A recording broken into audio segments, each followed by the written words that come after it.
The strategic goal of this government is to reduce poverty, inequality, unemployment in pursuit of better life for all. South Africa's economy has underperformed for many years. Several long-standing structural impediments continue to hamper growth.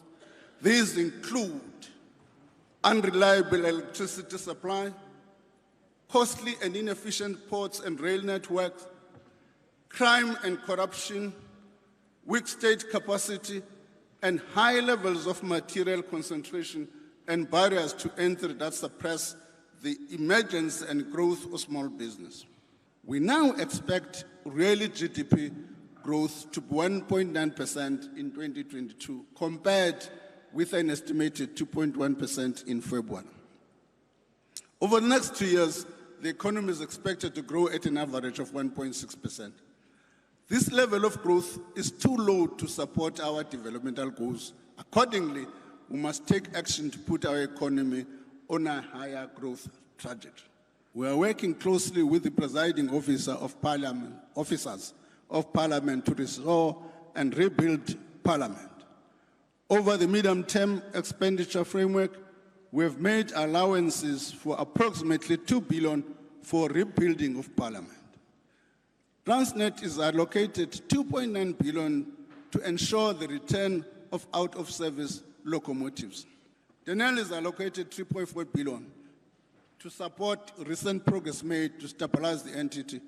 Funding to SOEs will now come with strict pre- and post-conditions. Pre-conditions mean that SOE will need to comply with these conditions before they receive government support, and not after.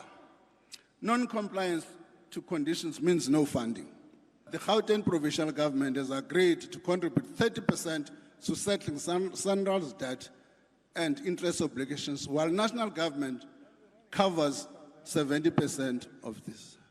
Gauteng will also cover the cost of maintaining 201 kilometers and associated with the 201 kilometers and associated interchanges of the roads, and any additional investment in road will be funded through their existing electronic toll infrastructure or new toll plaza or any other revenue source which within their area of responsibility. For 7 years, we've been battling with e-toll in Gauteng. And for all the political wrangling, it has had an impact on the balance sheet of SANRAL. What is the implication? Now, SANRAL is due to, it can default any time. So we've agreed with Gauteng. Gauteng, take your toll, your roads. We will take the debt, a better portion of it, but you will contribute 30% of it.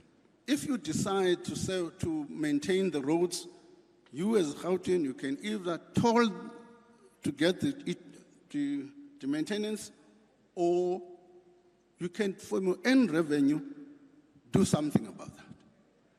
So, save value e-toll from today in that sense.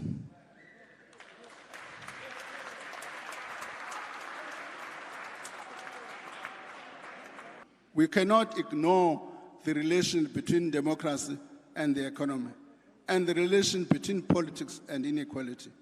We are fortunate to have a legal and policy framework backed by political vision that allows us to transform the economic conditions of our people and deliver on the promise of democracy. The medium-term budget policy statement reminds us of the urgent need to pursue the reform of our economy in our consistent manner and with the freedom of our people in mind.